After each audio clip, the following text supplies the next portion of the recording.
आपने शुणुंट रेडियो कोरापुट।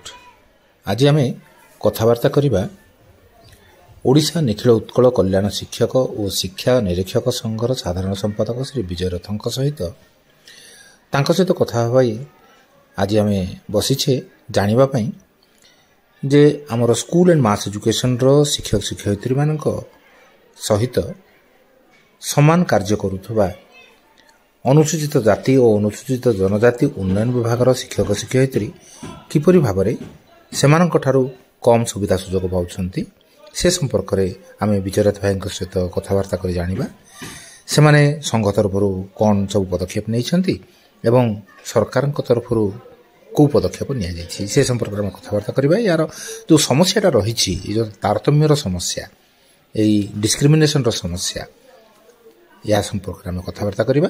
तेज विजयरथ भाई को आम स्वागत करुँ रेडियो कोरापुट को। भाई आम जानवा चाहबू कौन से तारतम्य। धन्यवाद, नमस्कार। रेडियो कोरापुट समस्त श्रोता मानक मु शुभेच्छा और शुभकामना जनाऊँगी। आमर जो निखिल उत्कल कल्याण शिक्षक और शिक्षा निरीक्षक संघ रही तार मु साधारण संपादक अच्छी। प्रकृत में एसएनएमई डिपार्टमेंट तांकर जो कैडर रूल अच्छी जो थी कि समस्ते परिचालित शिक्षक शिक्षयित्री आमर मध्य से 1993 गोटे रिक्रुटमेंट रूल अच्छी आमर। किंतु दुखर विषय कैडर रूल ए भितर 5 थर ताकू तर्जमा करा जायछि एवं ताकू जुगोपयोगी करा जायछि। किंतु दुखर विषय जे आमे बहुत चेष्टा सत्वे मध्य आज पर्यंत आमर कैडर रूल ठीक भाव में लागू करा जाए नहीं एवं से कैडर रूल तारतम्य लगी आम शिक्षक शिक्षयित्री माने पाखापाखि 6,000 ରୁ 8,000 टंका एजुकेशन डिपार्टमेंट टीचर मान कम पाँच। द्वितीयतः आम विभाग जो हॉस्टेल मैनेजमेंट सिस्टम अच्छी से सिस्टम रे आमर समस्त शिक्षक शिक्षयित्री माने निहाती भाव में समस्त जो आमर अनुसूचित जाति जनजाति उन्नयन विभाग पिला माने अच्छंती समस्तंकर शिक्षा स्वास्थ्य सेमानकर सबु जिनिस को सेमाने सर्वांगीन उन्नति को देखती और जहाँ फल से बहुत समय बहु अधिक समय 24x7 कहले अत्युक्ति हम ना से सेवा जत्न करिवारे लागिचंती। किंतु दुखर विषय जे आमर ए कैडर रूल लगी आमे सेमानक सहित आदौ समकक्ष आज पर्यंत हेई नाहु। तबे आपनकर कैडर रूलटा कोन एक्चुअली आम कैडर रूल होची सबु विभाग गोटे गोटे कैडर रूल थाए जो कैडर रूल अनुसार कि से विभाग जो कर्मचारी माने थांती सेमानकर जो पदोन्नति हुए सेमानकर जो दरमा वृद्धि हुए सेमानकर जो विभिन्न प्रकार आनुषंगिक सुविधा सुजोग मिले ताहा से कैडर रूल द्वारा ही होता है। तो आपन विभाग कैडर रूल केबठार आरंभ होला कोन तार स्थिति अछि। एक्चुअली आम विभाग तो मु कहिबी स्वाधीनता परवर्ती समय आम विभाग सृष्टि होईची किंतु आम विभाग या पूर्वरु वेलफेयर मैनुअल रे चालुथिला जोटा कि 1978 मसीहा परवर्ती समय बंद कर दिया गला एवं 1993 मसीह आम गोटे रिक्रुटमेंट रूल तैयारी करागला जो थी कि आमर जूनियर कैडर और सीनियर कैडर बोले 2टा कैडर करा जायछि। जूनियर कैडर रे आमर प्राइमरी जो आमर भाई माने अछंती आगु मैट्रिक सिटी थिला एबे +2 सिटी हेला ताले से आरंभ करके आमर जति सब माने अछंती से टेलरिंग टीचर अछंती माने आमर जो कारपेंटरी टीचर अछंती बाकी जो माने क्लासिकल टीचर अछन से माने से रहछि। आ सेकंड कैटेगरी जोडा रहिला से आमर क्लास 3 एचएम रहंती क्लास 2 एचएम सीआई डीआई जो मान रहंती से माने रहंती ए अनुसार आमर अछि।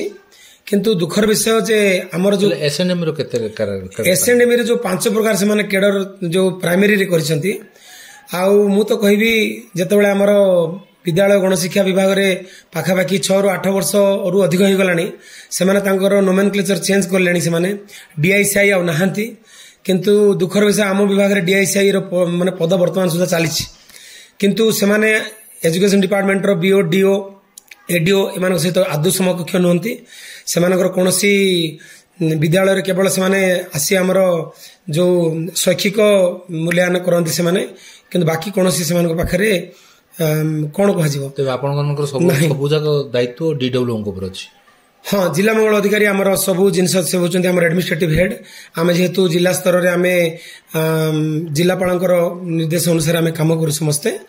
ये जो तारतम्य रही एते तारतम्य याकु नहीं कौन संघ केते वर्ष संग्राम करूछ कौन आमे एथिपाई बोली पूर्व सरकार रे समस्त को अविश्वास लागि पारे किंतु आमे पाखापाखि 50 ରୁ 60 थर संघ तरफ जाकि मंत्री सचिव एवं अन्य समस्त बड़ बड़ अधिकारी मान सहित आम मिशिचु समस्ते हमको आश्वासन देते किंतु किछि मध्य आज पर्यंत है ना। एबे नुआ सरकार आसिला परे मध्य आमे माननीय मंत्री ଏବଂ ଆମର ମାନନୀୟ ସଚିବ ଏବଂ ଆମର ଡାଇରେକ୍ଟର ଯିଏ ଅଛନ୍ତି ସମସ୍ତଙ୍କ ସାଙ୍ଗରେ ଆମେ ମିଶି ଆମର ଦାବିପତ୍ର ପୁଣି ଥରେ ପ୍ରଦାନ କରିଛୁ।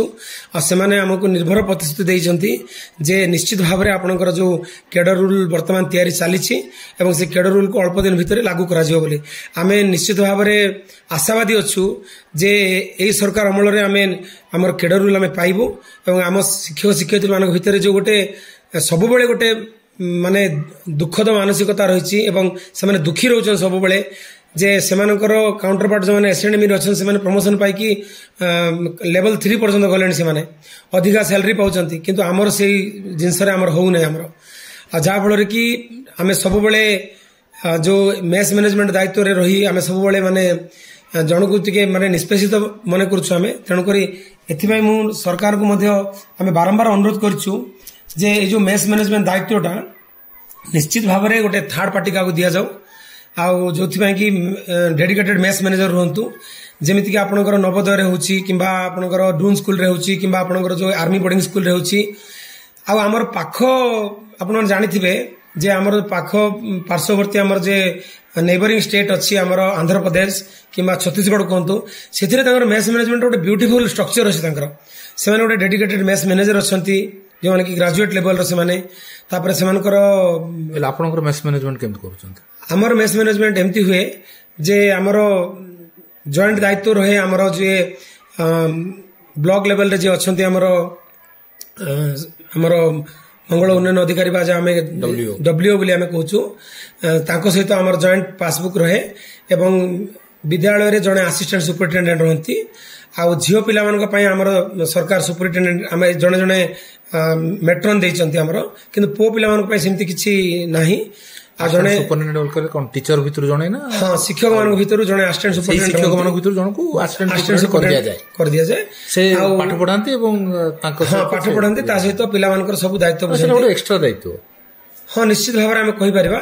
ଆଉ ସେଥିପାଇଁ ସରକାର ଆମକୁ ବର୍ଷକୁ 500 ଟଙ୍କାର ପ୍ରୋଭିଜନ ଅଛି, ମାସକୁ 50 ଟଙ୍କା ହିସାବରେ ସେଟା କୁହାଯାଏ। 50 ଟଙ୍କାରେ ସେମାନେ ଆସିଷ୍ଟାଣ୍ଟ ସୁପରିଟେଣ୍ଡେଣ୍ଟର ଦାୟିତ୍ୱ ସେମାନେ ବହନ କରିବେ। ହଁ ନିଶ୍ଚିତ ସେଇଟା ପ୍ରୋଭିଜନ ଦିନକୁ 2 ଟଙ୍କା ପଡିଲା।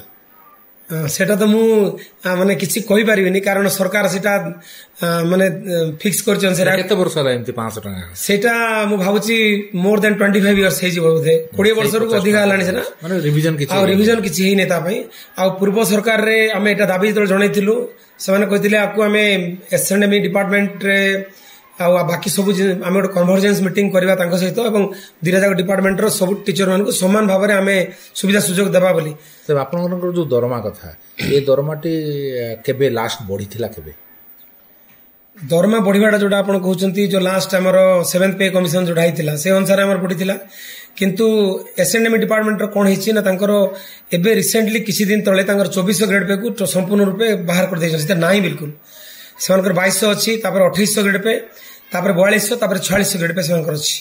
ମାନେ ଜଣେ ପ୍ରାଥମିକ ଶିକ୍ଷକ 4600 ଗ୍ରେଡ୍ ପେ ପର୍ଯ୍ୟନ୍ତ ଯାଇପାରିବ। କିନ୍ତୁ ବର୍ତ୍ତମାନ ଯୋଉ ଆମର ଷ୍ଟ୍ରକ୍ଚର ଅଛି ସେଥିରେ ଯିବାର ବିଲକୁଲ ପ୍ରଶ୍ନ ହିଁ ଉଠୁନି। ଷ୍ଟ୍ରକ୍ଚରରେ କେମିତି କଣ ଅଛି? ଆମର ଯୋଉ ଷ୍ଟ୍ରକ୍ଚର ଅଛି ବର୍ତ୍ତମାନ ହେଡ୍ ପଣ୍ଡିତ ମଧ୍ୟ ଷ୍ଟ୍ରକ୍ଚର ଯୋଉଟା ଥିଲା ତାକୁ ମଧ୍ୟ କାଟି ଦିଆଗଲା, କାରଣ ହେଡ୍ ପଣ୍ଡିତ ବୋଲି ଗୋଟେ କୌଣସି ଇଏ ନାହିଁ ଆମ ଡିପାର୍ଟମେଣ୍ଟରେ।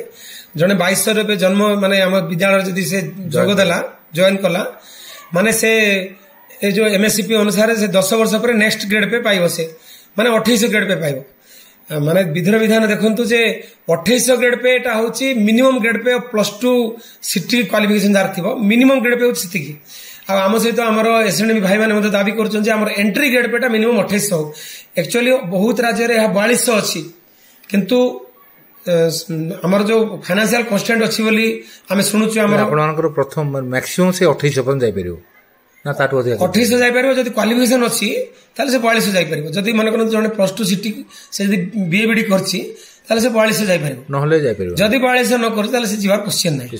ହେଲେ ସେଇ ହିସାବରେ ଆମର ମାନେ ଯୋଉ ଦରମାଗତ ଅସଙ୍ଗତିଟା ବହୁତ ଜୋରରେ ଅଛି। ଏସ୍ଏନ୍ଏମ୍ଇ ରେ ସେ ଗ୍ରାଜୁଏଟ ନ ହୋଇଥିଲେ ମଧ୍ୟ ସେ ଯାଇପାରିବ। ସେ ଏସ୍ଏନ୍ଏମ୍ଇ ରେ ଯୋଉ ତାର ଯୋଉ ଇଏଟା ରହିଛନ୍ତି ତାଙ୍କର ଅଲଗା 2 ପ୍ରକାର ରଖିଛନ୍ତି, BA/CT ରଖିଛନ୍ତି, BA/BD ରଖିଛନ୍ତି। କିନ୍ତୁ ଆପଣମାନେ ଜାଣିଥିବେ ସୁପ୍ରିମକୋର୍ଟ ଅର୍ଡର ଦେଲା ପରେ BA/CT is equivalent two BA/BD ବୋଲି କୁହାଯାଇଛି। ଆପଣଙ୍କର ମାନେ ବେସିଂ ଅପନ୍ ଦି ମାନେ କେତେ ବର୍ଷ ଆପଣ ସର୍ଭିସ ଦେଇଛନ୍ତି ଡିପାର୍ଟମେଣ୍ଟକୁ, ସେଇ ଅନୁସାରେ ଆମ ଡିପାର୍ଟମେଣ୍ଟରେ କିନ୍ତୁ ସେଇ ଜିନିଷଟା ଲାଗୁ ହେଇନି। ଆଉ ସବୁଠାରୁ ବେଶୀ ଅସୁବିଧା ହେଇଛି ଆମମାନଙ୍କର ଯୋଉ ପ୍ରାଥମିକ ଶିକ୍ଷକ ଅଛନ୍ତି ସେମାନଙ୍କ ପାଇଁ। ତେଣୁକରି ଆମେ ଆମର ଯୋଉ ରିକ୍ରୁଟମେଣ୍ଟ ରୁଲ ଭିତରେ ଆମେ ସରକାରଙ୍କ ନିକଟରେ ଅନେକ ଥର ଦାବି ଉପସ୍ଥାପନ କରିଛୁ। ଆପଣ ଜଣେ ପ୍ରଧାନ ଶିକ୍ଷକ, ଆଜ୍ଞା, ଆପଣଙ୍କ same experience same cadre same ସ୍ତରର ଆଉ ଜଣେ SNME ସ୍କୁଲର ଜଣେ ହେଡମାଷ୍ଟର, କେତେ ଫରକ ଥିବ ଦରମାରେ? ଏବେ ଆମ ବିଦ୍ୟାଳୟରୁ ଗୋଟେ ଭଲ ଜିନିଷ ହେଇଥିଲା ମଝିରେ ଯେ ମେଟ୍ରିସିଟି ହାଭିଂ ବିଡି କ୍ୱାଲିଫିକେସନ ଯୋଉ ଅଛି RSCPରେ ସେଥିରେ ସେମାନେ ଡାଇରେକ୍ଟ 2200 ଥିଲେ, କିନ୍ତୁ ସେ ଯଦି ପିରିୟଡ଼ ଅଫ୍ ସର୍ଭିସ ଅଧିକା ଥିବ ପ୍ଲସ୍ ଆପଣଙ୍କର ଯଦି କ୍ୱାଲିଫିକେସନ ଥିବ ତାହେଲେ ସେ 4200 ଗ୍ରେଡ୍ ପାଇବ। କିନ୍ତୁ ମଝିରେ ତାକୁ ମଧ୍ୟ ସ୍କ୍ରାଚ୍ କରିଦିଆଗଲା ତାକୁ। ବର୍ତ୍ତମାନ କିନ୍ତୁ ସୌଭାଗ୍ୟବଶତଃ ହାଇକୋର୍ଟ ତାକୁ ମଧ୍ୟ ପୁଣି ଗଭର୍ଣ୍ଣମେଣ୍ଟର ଅର୍ଡରକୁ ସ୍କ୍ରାଚ୍ କରିଛନ୍ତି ଏବଂ ତାକୁ ଦିଅ ବୋଲି କୁହାଯାଇଛି। କିନ୍ତୁ ଆମେ ଲେଭେଲ 3 HM ହେବା ପାଇଁ ଆମକୁ ଆହୁରି ଲାଗିବ ବହୁତ ବର୍ଷ, କିନ୍ତୁ ଆମକୁ ମିଳିବାଟା କଷ୍ଟ ସେଥିରେ। କିନ୍ତୁ ଆପଣ ଯଦି ବର୍ତ୍ତମାନ SNMରେ ଥାନ୍ତେ ତେବେ ଲେଭେଲ 3 HM ହେଇସାରନ୍ତେନି? ହଁ, ନିଶ୍ଚିତ ଭାବରେ ହେଇସାରନ୍ତେନି। ଆପଣଙ୍କର କେତେ ବର୍ଷ ସର୍ଭିସ ହେଲାଣି? ମୋର ଚାକିରି 30 ବର୍ଷ ହେଲାଣି, ଆଉ ମୁଁ 4-5 ବର୍ଷ ଭିତରେ ରିଟାୟାରମେଣ୍ଟ ହେବି ମୋର। କିନ୍ତୁ ଚେଷ୍ଟା କରୁଛୁ ଆମେ। ଆଉ ଏ ମଝିରେ ଆମେ ଆମର ମାନ୍ୟବର ମନ୍ତ୍ରୀ ଶ୍ରୀଯୁକ୍ତ ନିତ୍ୟାନନ୍ଦ ଗଣ୍ଡ ଯିଏ ଅଛନ୍ତି ତାଙ୍କ ସହିତ ଆମେ ଅନେକ ଥର ସାକ୍ଷାତ କରିଛୁ। ଆଉ ଆମର ଯିଏ ବର୍ତ୍ତମାନ ପର୍ଯ୍ୟନ୍ତ ତ 2ଟା ବିଭାଗ ପାଇଁ 2ଟି ଅଲଗା ଅଲଗା ମନ୍ତ୍ରୀ ଥିଲେ, ବର୍ତ୍ତମାନ ଗୋଟିଏ ମନ୍ତ୍ରୀ 2ଟି ବିଭାଗ, ତେଣୁ ସେ କ'ଣ ବୁଝିପାରୁନାହାନ୍ତି ଯେ ଏଇ ତାରତମ୍ୟ ରହିଛି ବୋଲି? ନା, ସେ ପୁରା ବୁଝିଛନ୍ତି। କାରଣ ଆମେ ଏଇ ମଝିରେ ଜାନୁଆରୀ 1 ତାରିଖ ଦିନ ତାଙ୍କ ସାଙ୍ଗରେ ତାଙ୍କର ଘରେ ବି ସାକ୍ଷାତ କରିଥିଲୁ। ଆଉ ସୌଭାଗ୍ୟବଶତଃ ଜାନୁଆରୀ 25 ତାରିଖ ଦିନ ମଧ୍ୟ ସେ ଯେହେତୁ ଆମର କୋରାପୁଟ ଜିଲ୍ଲାର ମାନ୍ୟବର ଅତିଥି ଥିଲେ ପତାକା ଉତ୍ତୋଳନ କରିବା ପାଇଁ, ଆମେ 25 ତାରିଖ ରାତିରେ ମଧ୍ୟ ତାଙ୍କ ସାଙ୍ଗରେ ଭେଟିଥିଲୁ। ତାଙ୍କୁ ପୁଣି ଥରେ ଏକ ଦାବିପତ୍ର ଦେଇଛୁ। ଆଉ ସେ ଆମକୁ ନିର୍ଭର ପ୍ରତିଶ୍ରୁତି ଦେଇଛନ୍ତି ଯେ ଆଗାମୀ ଦିନରେ ନିଶ୍ଚିତ ଭାବରେ ଆପଣଙ୍କର ନୂଆ କ୍ୟାଡର ଲାଗୁ ହେବ ଆଉ ଆପଣମାନେ ଖୁସି ଖବର ପାଇବେ ବୋଲି। ଆଉ ଆମେ ଏଥିପାଇଁ ବହୁତ ଆଶାୟୀ ଅଛୁ।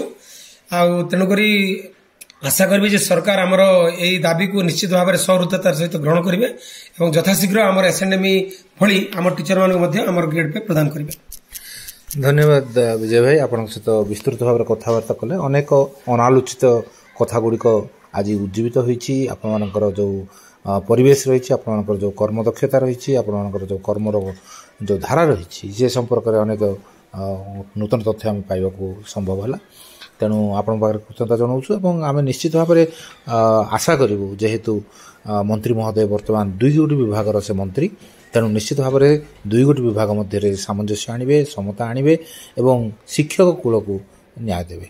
ଏହି ଆଶାର ସହିତ ବିଜୟ ଭାଇଙ୍କ ସହିତ କୃତଜ୍ଞତା ଜଣାଉଛୁ ଏବଂ ତା ସହିତ ରେଡ଼ିଓ କୋରାପୁଟର ସମସ୍ତ ଶ୍ରୋତାଙ୍କୁ ମଧ୍ୟ ଜଣାଉଛୁ କୃତଜ୍ଞତା ଯେ ଏତେ ସମୟ ଧରି ଆପଣମାନେ ଆମ ସହିତ କଥାବାର୍ତ୍ତା କରିଛନ୍ତି ଏବଂ ଆଶା କରୁଛୁ ଯେ ସରକାର ମଧ୍ୟ ଆମ ଏହି ଶିକ୍ଷକମାନଙ୍କ ପ୍ରତି କୃତଜ୍ଞ ହେବେ ଏବଂ ତାଙ୍କର ଦାବିଗୁଡ଼ିକ ମାନି ନେବେ। ଧନ୍ୟବାଦ, ନମସ୍କାର। ଆସନ୍ତା ଏପିସୋଡ୍ ପର୍ଯ୍ୟନ୍ତ ରହୁଛୁ ତେବେ, ବାଏ ବାଏ। ଆପଣମାନେ ଶୁଣୁଛନ୍ତି